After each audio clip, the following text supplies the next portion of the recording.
যুবভারতী কাণ্ডে ধৃত শতদ্রুর 22 কোটি টাকা ফ্রিজ করল এসআইটি। শতদ্রুর রিষ্টার বাড়িতে তল্লাশি থেকে প্রচুর নথি বাজেয়াপ্ত করা হয়েছে এমনই সূত্রের খবর।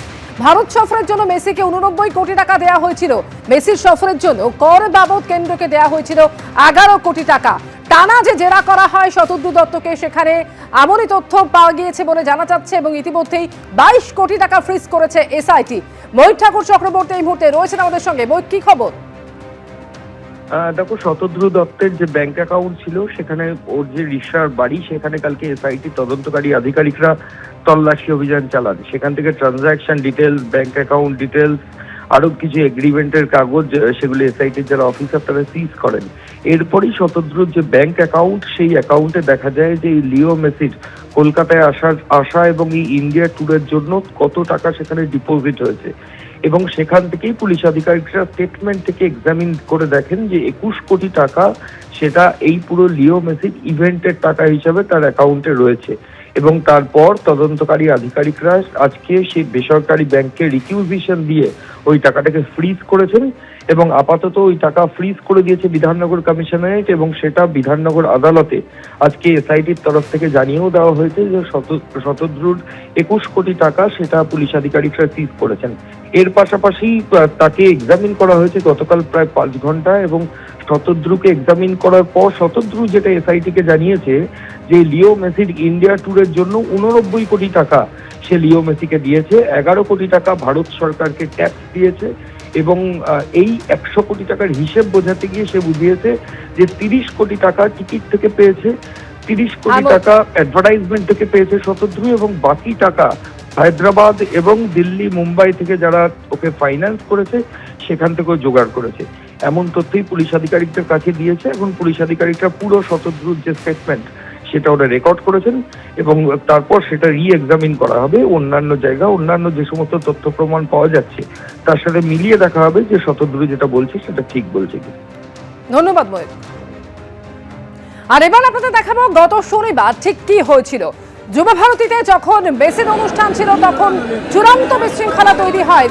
যে হাজার হাজার দর্শকরা এসেছিলেন তাদের অভিযোগ ছিল যে তারা মেসিকে দেখতে পাননি, একটিবারের জন্যও তারা দেখতে পাননি। হাজার হাজার টাকার টিকিট কেটে তারা এসেছেন।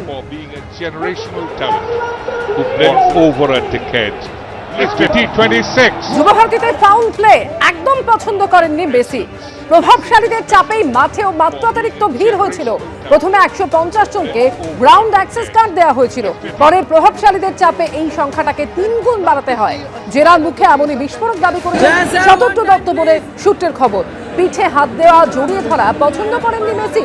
বিদেশ থেকে আসা নিরাপত্তারক্ষীদের জানিয়েছিলেন সেটা। বারবার ঘোষণা করেও কোনো লাভ হয়নি। জেরার মুখে এমনই দাবি করেছেন ধৃত শতদ্রু দত্ত। 1 দশক ধরে তৃণমূল কংগ্রেসের যে একচেটিয়া একদলীয় আধিপত্যবাদ, যে বিধ্বংসী আধিপত্যবাদ প্রতিষ্ঠা করে দিয়েছিল, তার বিরুদ্ধে মানুষ রাস্তায় নেমেছিলেন জীবনের দাবিতে, জীবিকার দাবিতে, মানুষের মেধার মর্যাদাকে রক্ষা করবার দাবিতে। আজকে সেই প্রতিবাদ আবার আমরা দেখলাম লিওনার্ড মেসিকে কেন্দ্র করে। আজকে একটা স্টেডিয়াম জুড়ে মানুষ বলছে একসঙ্গে দাঁড়িয়ে, বর্তমান প্রজন্ম চোর চোর বলে চিৎকার করছে একটা সরকারের দিকে তাকিয়ে। এই নজিরবিহীন দৃশ্য আর এর আগে কোনোদিন মানুষ দেখেনি।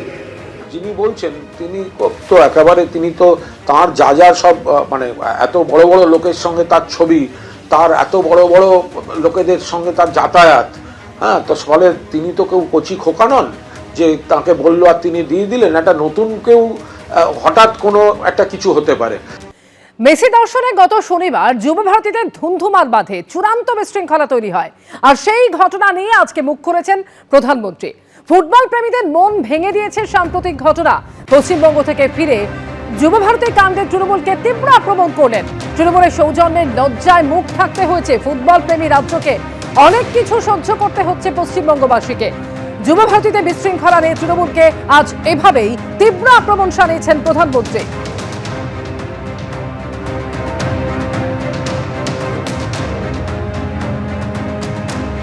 আর এই প্রসঙ্গে গত শনিবার যুবভারতীতে যে চূড়ান্ত বিশৃঙ্খলা তৈরি হয় তা নিয়ে আজকে মুখ খুলেছেন প্রধানমন্ত্রী। ফুটবল প্রেমীদের মন ভেঙে দিয়েছে সাম্প্রতিক ঘটনা। পশ্চিমবঙ্গ থেকে ফিরে যুবভারতী কাণ্ডে তৃণমূলকে তীব্র আক্রমণ করেছেন তিনি।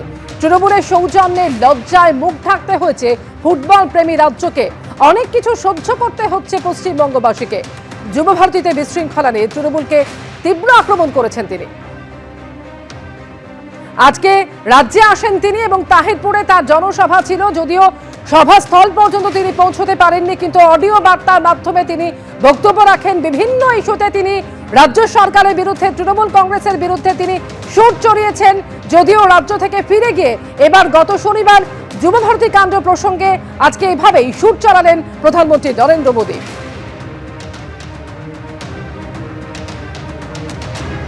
কলকাতা তো ফুটবলের মক্কা, এটা অনস্বীকার্য, কিন্তু বাংলার ক্রীড়া প্রেমী, বিশেষ করে ফুটবল প্রেমী মানুষের যদি মনে কেউ আঘাত দিয়ে থাকে, তার নাম নরেন্দ্র মোদীর অন্যতম সেনানী কল্যাণ চৌবে, যার অপদার্থতার জন্য ফিফা তারা আইএফএ কে, ইন্ডিয়ান ফুটবল অ্যাসোসিয়েশনকে কার্যত ব্যান করার হুমকি দিয়েছে।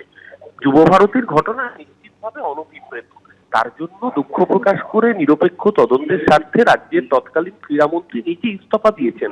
যারা বানান ভুল নিয়ে বড় বড় কথা বলেছে তাদের সমস্ত পোস্টারে বানান ভুল ছিল। আসলে আজকে নরেন্দ্র মোদী প্রথম গো ব্যাক খেয়েছেন। তিনি আজকে নদিয়ার মাটিতে না নেবে দূর থেকে পালিয়ে গিয়ে 56 ইঞ্চি ডায়লগ মুখে দেন, কার্যত উনি 16 ইঞ্চির ছাতি। তাই জন্য পালিয়ে গিয়ে দমদম থেকে ভিডিও কনফারেন্সিং এ বক্তব্য রাখতে হয়েছে।